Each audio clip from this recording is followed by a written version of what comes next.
సంవత్సరాల తరబడి ఎన్ని మందులు వాడినా మీ మోకాల నొప్పులు తగ్గట్లేదా? ప్రాణ పెయిన్ క్లినిక్ లో అత్యాధునిక చికిత్స. ఎన్నికలకు సిద్ధమవుతున్న ఆంధ్రప్రదేశ్ లో ఇసుక తవ్వకాలపై సుప్రీంకోర్టు కీలక ఆదేశాలు జారీ చేసింది.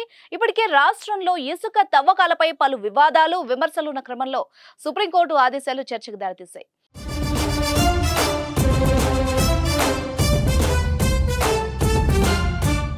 రాష్ట్రంలో ఇసుక అక్రమ తవ్వకాలపై గతంలో జాతీయ హరిత ట్రిబ్యునల్లో కేసు దాఖలు కావడంతో స్పందించి ఆదేశాలు జారీ చేసింది.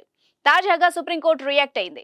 రాష్ట్రంలో అనుమతులు లేకుండా భారీగా చేపడుతున్న ఇసుక తవ్వకాల కారణంగా పర్యావరణానికి హాని కలుగుతోందంటూ పలువురు గతంలో జాతీయ హరిత ట్రిబ్యునల్ను ఆశ్రయించారు. దీనిపై విచారణ జరిపిన ట్రిబ్యునల్ అలాంటి తవ్వకాలను వెంటనే నిలిపివేయాలని రాష్ట్ర ప్రభుత్వాన్ని ఆదేశించింది. అయితే ఎన్జీటీ ఆదేశాల తర్వాత కూడా తవ్వకాలు జరుగుతూ ఉండడంతో కోర్టులో పిటిషన్లు దాఖలయ్యాయి. విచారణ చేపట్టిన సుప్రీంకోర్టు రాష్ట్రంలో అక్రమంగా సాగుతున్న అన్ని ఇసుక తవ్వకాలని వెంటనే నిలిపివేయాలని ఆదేశాలు జారీ చేసింది.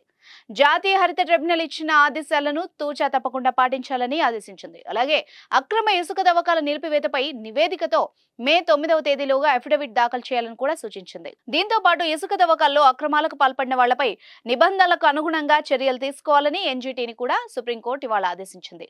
గతంలో ఎన్జీటీ ఆదేశాల తర్వాత అక్రమ ఇసుక తవ్వకాలు జరపడం లేదని అఫిడవిట్ ఇవ్వాలని స్థానిక కాంట్రాక్టర్ అయిన జేపీ వెంచర్స్ కూడా సుప్రీంకోర్టు ఆదేశాలు ఇచ్చింది. పర్యావరణ అనుమతులు లేని చోట ఇసుక తవ్వకాలను వెంటనే నిలిపేయాలని ఆదేశించింది. అనుమతులు ఉన్న చోట మాన్యువల్ గా మాత్రమే ఇసుక తవ్వకాలు చేపట్టేందుకు అనుమతినిచ్చింది.